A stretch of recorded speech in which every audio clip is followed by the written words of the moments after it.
Hey there, I'm Meghann Scully and this is the Limerick Post Show, and today we are bringing you a rugby special as Munster take on Leinster in the Pro 14 semi-final this weekend in Dublin. And of course, we're here at Jerry Flannery's. What an ideal location. And I'm going to chat to Raffaele Rocca of Sporting Limerick all about the game. So now I'm joined by Raffaele Rocca of Sporting Limerick to talk all about Munster Rugby. A massive weekend as Munster take on Leinster in the RDS on Saturday. It is one step closer to that silverware, and I don't know, it's going to be an absolutely incredible and tense game. Now, Raf, you were at the press conference there the other day. Talk to me about it. How is everyone in camp? What's the feeling? I suppose, look, the feeling is that, you know, there's what my take on it is that there's quite a lot of pressure on Munster, that it's another semi-final. There's that tag that has kind of stuck to them, whether it's unfairly or fairly, that they have failed, you know, on numerous occasions to get past the semi-final stage. They fell at this stage last year against Leinster again, you know, but this time against a Leinster side that had just come off the back of winning a Champions Cup. So I suppose, look, when Leinster are coming in as a kind of a wounded animal into this one, but I think you can just feel that there is pressure on Munster. They don't want to see newspaper headlines on Sunday morning saying another semi-final defeat, another semi-final where Munster didn't put up a performance. And if you remember back to last year, Munster had that disastrous opening 20 minutes against Racing, got blown out of the water, couldn't claw that back, and then the following week they came back, you know, a couple of weeks later, and they give Leinster a really good run for their money in the semi-final. But semi-finals are not about giving teams a good run for their money. They're about winning them, whether it's by 10 points, by 1 point, or even if they had half points, by winning them by half a point. Munster need to get over that line on Saturday, regardless what the final score is. Just they can't suffer another semi-final defeat. And I think, as you said there, the first 20 minutes are going to be huge, and I think that's the thing. Munster can't let Leinster get any ways ahead there. But as another thing you said about Leinster are wounded. They're coming in, they're probably wounded physically, mentally, psychologically, because, you know, they were, I think, banking on beating Saracens, and Saracens, I think, proved them, you know, that they were just so incredible on the day. Well, I suppose if you look at how Leinster take teams on, they're very physical with the opposition.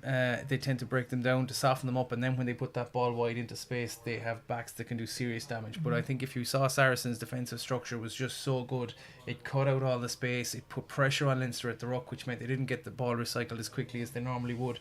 They just applied pressure to all the right areas, and then when Leinster did get that ball wide, they were just being suffocated by that Saracens' defence. You know, Munster's defence is not as good as Saracens. Yeah. You know, that was evident by the quarterfinals, so by the semi-finals, so we know that. But I suppose Leinster will come into this match and looking to stamp their authority on it in the first 20 minutes, looking to lay down a marker, looking to say, you know what, we were dominated physically last week, it's not going to happen again.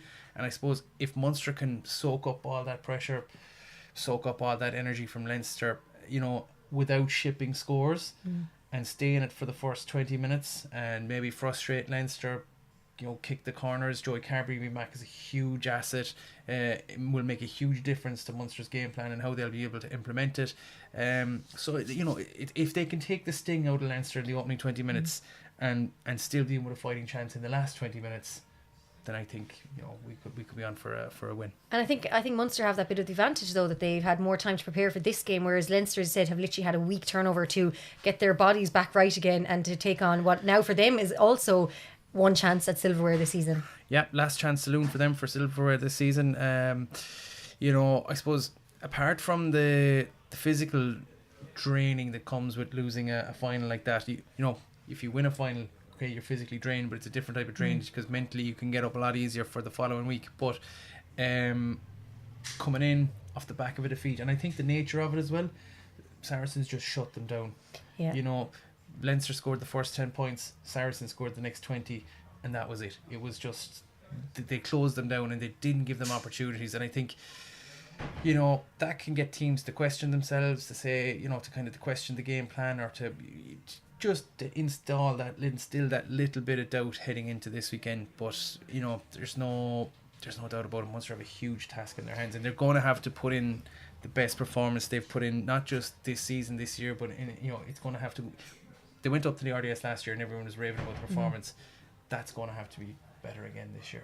It most certainly is. Now, you did mention Joey Carberry and Keith Earls back to full training. Do you reckon they'll be starting the next day, or are they fit enough? Are they good enough to come back on? Look, I suppose at this stage of the season, if guys are, if they're if they're carrying any kind of half niggles or half knocks, what have you got to lose by not putting them in? Is the way I look at it. If you don't win this week, there's no need to protect them for the following week. So I think if they're anywhere right, we'll see them starting at wing and at number 10. Yeah, I mean they have to really, because what are you saving yourself for? If you don't win this, you've nothing to play in next week. So I think Munster will throw everything they have at this one. And they're two top class players as well. I think they both play such exciting rugby, and I think Keith Earls, being a good Limerick man, he just brings some energy. The fans just love him, and anytime he gets that ball, you just know he's going to do something magic. Yeah, well, I mean, look, he's the kind of guy who seems to have gotten better with age. In that he hasn't lost much of his pace. He's still a flyer. His reading of the game has improved, as with most players when they get older. He just tends to be in the right place at the right time, and not just from an offensive point of view, but from a defensive point of view as well. He is the complete winger, and he does give you something extra. I mean, we saw in the quarterfinal against Edinburgh, the quick thinking for the tap and go, the superb finish from the backline move. He just gives you everything you could want from a really good quality winger, and that little bit more. Yeah. So I think if he plays, and if Joey Carberry's at 10, Conor Murray at 9, world class, Albie Mathieson coming off the bench, I think we have enough quality at half back, and even JJ. I think JJ and Tyler have been superb over the last couple of weeks, when obviously bar the Saracens game, we weren't at it, but I think those guys have really, really worked well over the last few weeks as well. So again, there are, if Joey does start, then Johan van Graan has a selection problem, or a selection headache, if you will, with who's going to be his reserve 10 on the bench, because both those guys have been, JJ stepped up, landed the monster penalty to beat Benetton. We wouldn't be here but for that. True. Tyler played well against Edinburgh, drained that really important conversion from the sideline. So they've both stepped up at key moments up until this point. But again, it'll all be down to the team announced on Friday, I think, and we're going to get a picture then. One of them is probably going to be disappointed, but I suppose that's just the sport. That is the sport, suppose. Joey, just firstly, how are you feeling, and are you ready to go this Saturday if selected? Yeah, I'm feeling pretty good. It's obviously been a frustrating couple of months. Hammies are quite niggly, so there was stages where I was getting good, then getting bad, and it was kind of hard to call. So kind of made a pact with the physios that I wasn't going to play until I was 100%. So been training the last couple of weeks, and it feels pretty good. So hopefully now get through this week okay, and if I'm lucky enough to be selected, then I should be okay. Strange for you to think back to last year being on the other side of the fence to now this year coming into a semi-final against Leinster. Yeah, it is. It's funny, but if you look at last year's game, was a great atmosphere and stuff. There was such a buzz around it. So hopefully again this year it's going to be the same kind of atmosphere, and I'm sure it's going to be a great occasion. And you've really bought into Munster. You seem to really be enjoying yourself at the province. And what would it mean to you to reach a final with Munster? Be huge. Obviously I've signed on for another 3 years after this year, so I love it down here, and I'm really excited, and the potential for this team is endless really. So we're working hard, and to get a taste for silverware, I know how much it would spur us on to learn more, to improve more. So I think it's huge for us now that we go out and put a good performance in on Saturday. Talking about that contract, was that a very easy decision for you to make? Yeah, very easy. I love it down here. I love the people that made me feel very welcome, and I'm loving playing rugby down here as well. So look, like I said, the potential is ruthless. We can get to wherever we want to. So it's just going to take work, and it's going to take time. But I think that's something we've definitely got. You've been out for a couple of games. You said it was frustrating. What's it been like watching Munster? A lot of people saying they're struggling in attack. They missed the Joey Carberry X factor. What's it been like watching, and have you taken learnings from that to bring when you get back at the pitch? Yeah, I think it's tough. The highs and lows of each week, but I think it's never easy sitting on the sideline. But I think the best thing we can do from those poor performances or whatever, we can just learn from them. We sit down, we analyse them, we get better, and make sure it doesn't happen again. So look, I think the bad days make the good days even better. So I think you got to take it with a pinch of salt and just put your learning hat on and keep trying to keep improved. So and that, like I said before, with the potential this team has is incredible. So there's always going to be bad days, but that you got to make sure the good days are good then. Now, you are speaking to head coach Johan van Graan. How's he feeling about the game? Is he confident, or what's he been saying? Well, look, you've been to those press conferences. It's always very hard to get a read off Johan. I always say that you'll always get a better interview or a better read off Johan in the post-match than you will in any of the pre-match settings. Look, the usual stuff, acknowledging that they're facing a huge task. Leinster, an exceptional team.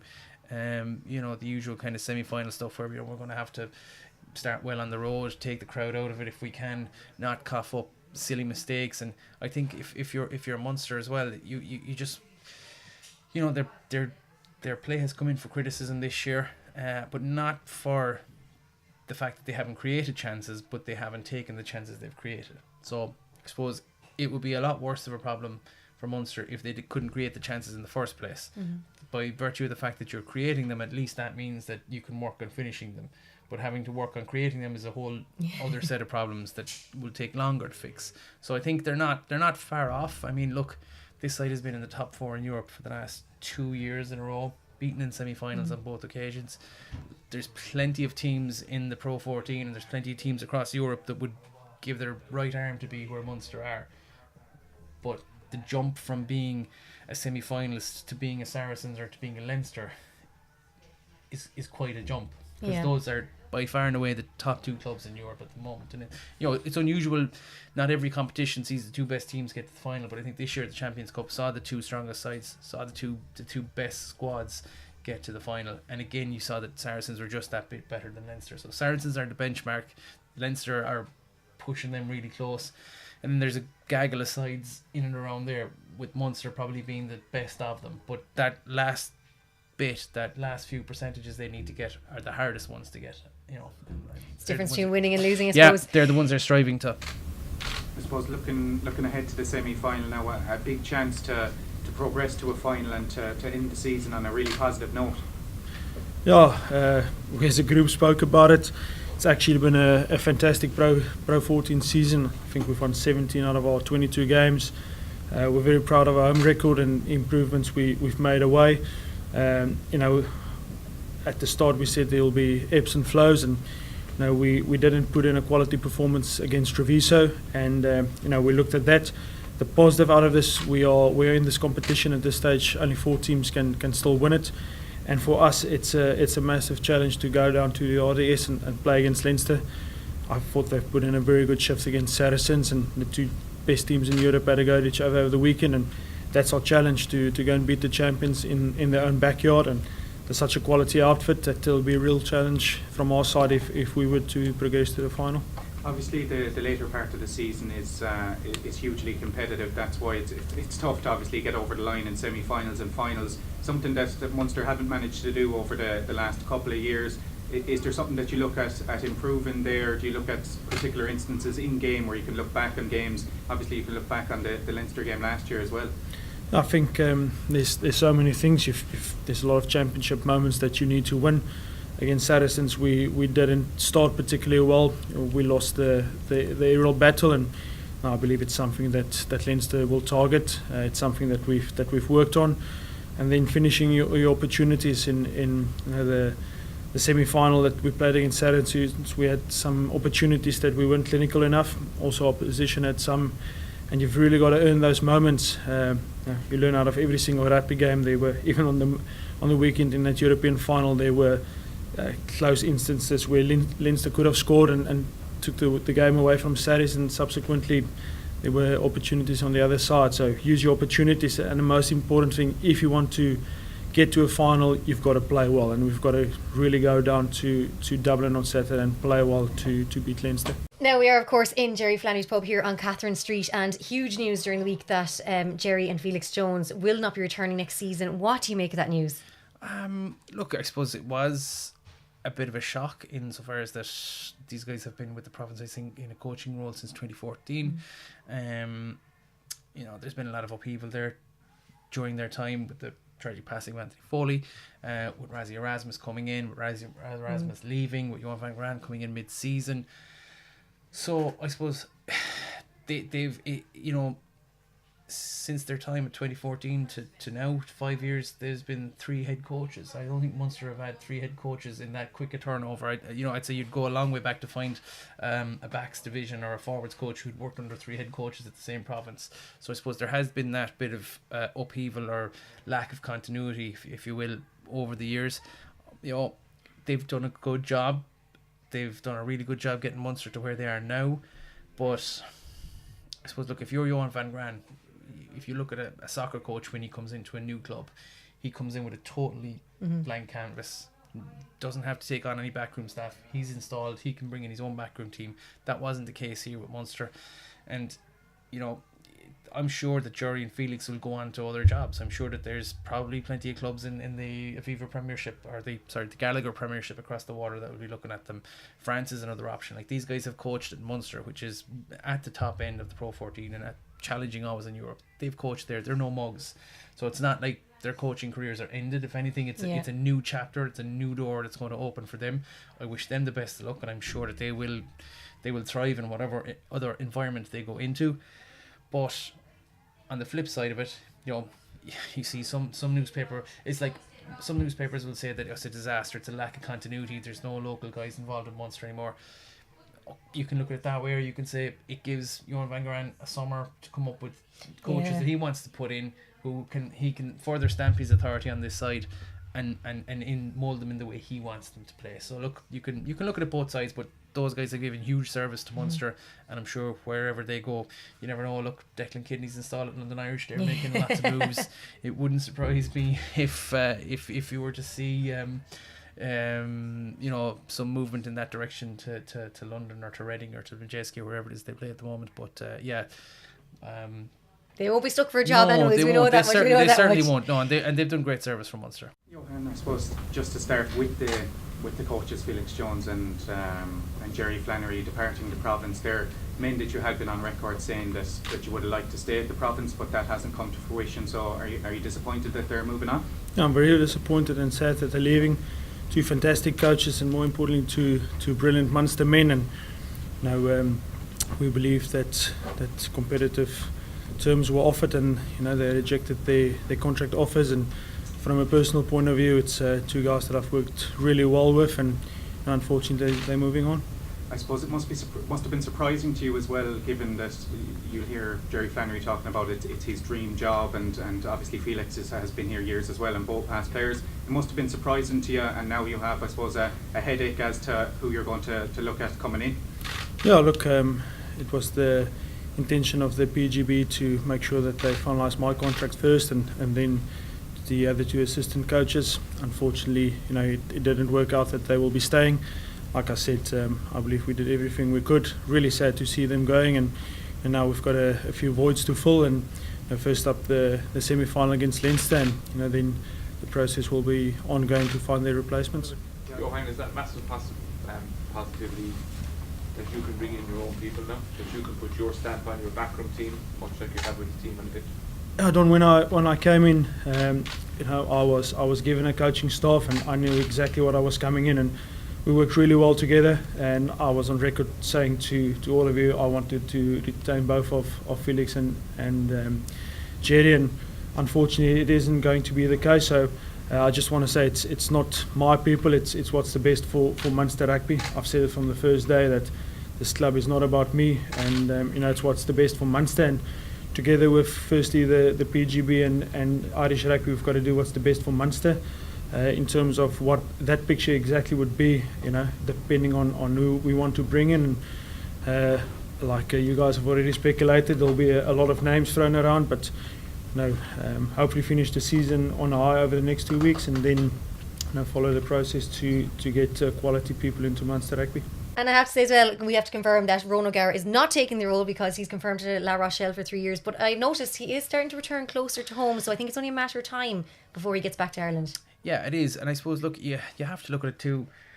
If you're Johan van Graan, do you really want to bring in Ronan O'Gara? And it's not because O'Gara's not a quality coach, but you're kind of on a hiding to nothing, because if you slip up, lose a few games, then it's going to be, oh geez, Ronan should be the top man there. So I think, as nice and all idealistically as it would be to have Ronan O'Gara in the Munster setup under Johan van Graan, they're in and around the same age. I actually think Johan is actually younger than Ronan.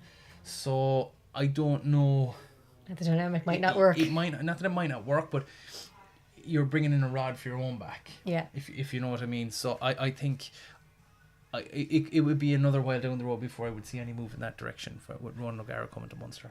Do you know what? Just going to put it out there. Maybe it's time to bring a few women into the side. 2020 coming up and everything. Bring a few female trainers in there. Change things up completely. Yeah, well, I know there's plenty of the backroom staff out there anyway. Yeah, and I've always seen them whipping the boys into shape. So yeah. It's like, I suppose it's a nerve-wracking time. It's also exciting times. Sometimes in rugby, when these changes happen, it's always like someone's going to bring in a new energy that maybe that not that it's lacking, but bringing in something new and something different and a new challenge for the guys as well. And I think there's a lot of changes happening in Munster. There's a lot of guys who are heading off and to other pastures, and then you've got some signings like Ty Byrne, who's committed to Munster now. We'll see some academy players coming up as well. So I think a lot of changes happening, but hopefully all for the better. Yeah, well, look. Change doesn't always have to be a negative thing. Sometimes exactly. it can be for the better. Servants like Duncan Williams who are moving on from Munster now, who've given invaluable service over the years for a long time, and in good and some bad days as well. So then you have the kind of the new crop, the academy guys coming in, the likes of Ty Byrne signing on. So all that stuff gives continuity. It gives Johan van Graan a chance to kind of plan for next year around who he does and doesn't have. I know we've got McCarthy, the scrum half, coming down for Leinster. We've Craig Casey, who I believe Leinster tried to pull an approach to sign. Who's staying true to his Shannon roots, and I suppose seeing as we're in a Shannon pub, we should be just careful to mention that he's not leaving the province. He is staying with Munster. So I suppose, look, there will be some new faces in there next year. It's also critical that they do fill those coaching vacancies as soon as possible. The World Cup is obviously on September this year, so the Pro 14 will be starting a bit later.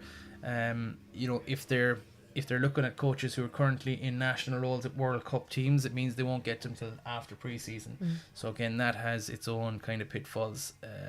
With bringing guys in that late in the season, you really are looking for them to hit the ground running, and it's not always ideal from a preparation point of view. So again, we'll just have to wait and see what comes of that. But yeah, Munster, I'd say, will be looking to do the deals for the coaching staff as early as possible. I know Rob Howley was mentioned as a possibility for the backs coach and attack coach, and I also saw reports of Mike Ruddock, who is Rhys Ruddock's father and who's coached Wales through a Grand Slam in 2005 and has since gone on to great success with Lansdowne in the AIL. So he's Irish based in Dublin. Obviously Rob Howley is based in Wales, has coached on a Lions team, played on a Lions team, played for Wales, coached Wales, been on a coaching staff with Warren Gatland. So again, he's no mug either. Yeah. And if you watch how Wales play and how their backline plays, they might not always be the most flamboyant, but what they really are is hugely efficient.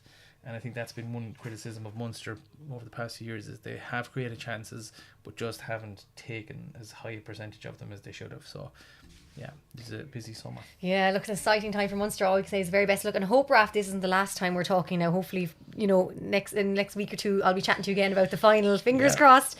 Now, I do have to ask you, as it is coming to the end of the season, not the end just yet, I have to ask, out of the year, who has been your kind of standout player for Munster Rugby? Oh, there's been a few. Look, Peter Mahoney has been hugely consistent in any of the games he's played. Albie Mathieson has been excellent as well, I thought. But I suppose the most influential player when he's been on the field to me has been Joey Carberry. I think the Munster are Jekyll and Hyde. They're two different teams when Joey Carberry's playing and when he isn't playing. He has that X factor that allows them to play. If you watch him, he looks and plays like he takes the ball so flat to the gain line and can just offload it and put the backs into space outside him. I think he's been our most influential player. How important is it for this group to reach that final and to maybe try to go that step further? It's been disappointing at this stage of the season for many years now. How important is it that you drive on this year? Look, we want to get a performance this week. Look, it's been difficult certainly, but this time of the year, every year you're coming up against the best teams in the representative competitions, and they're hard games to win. Leinster, as you saw at the weekend, and as you have seen over the past numerous amounts of years, are competing with the best in Europe, if not the best, and they're an incredibly difficult side to beat, as are any of the teams left in this competition. So, look, we'll be looking to put a performance in. As you know, as soon as you start looking at a result, you're gonna drop the ball. So we'll be firmly focused on our performance this week. Do you expect them to be even maybe tougher to beat because they lost that final? Do you expect them maybe they'll be bullish coming into this one? They'll want to make up for that loss. Yeah, look, I know a lot of the guys personally, and they're winners more than anything else, and they don't like losing. They're very proud of their club and country, and they want to win for both. And I've had first-hand experience with a lot of these guys, so yeah, look, they'll certainly be hurting. They'll certainly use that as motivation again this week. They're successful people in a successful club, and they want to win silverware like we do. So we'll be expecting a massive performance from them. Do you personally reflect back on the semi-final last year coming into this week, or is that something that's completely just pushed to the back of your mind? Yeah, no, look, we learned our lessons, coming back into pre-season or whatever. It was the last game of the year, obviously last year, and you hope you banked them. Look, we took lessons out of it, and we moved on at the time. What's this week like in preparation for you? Because effectively it can be your last game of the season. You can just stop suddenly. Is there an extra heightened sense of anxiety maybe? Yeah, look, it was the same deal for us against Treviso, a couple of weeks ago. So, it's exciting, it's exhilarating, but it's you don't want it to be your last one. So I suppose it's scary at the same time. But look, these are the reasons you play the game, and you want to be playing against the best at this time of the year, which we will be at the weekend. What about as a group then? You've already beaten Leinster this year. Must be huge confidence from maybe guys that hadn't before going up to play them in the RDS. Yeah, it was good for guys to. It was important for us to get a win. We hadn't beaten them in a long time. But it's a different animal. Semi-finals rugby is a different animal again, and it's going to take our best performance of the year. I know that for a fact. You can't go to Leinster and expect to scrape by. You need to go and perform and play well is the main thing, and that's where we're going to. A lot of the guys understand that, but we just got to beat that drum this week. Yeah, he has been super. Raf of Sports Limerick, thank you so much for talking to us today, and all we can say is the best of luck to Munster. Best of luck, Munster. So that's it for our Munster Rugby special here in Jerry Flannery's on Catherine Street. Let's hope it's not the last time we'll be meeting up this season. That's it for me, Cian, and all the team. All we can say is the very best of luck to Munster Rugby this weekend. Remember, it's the Limerick Post, keeping Limerick posted.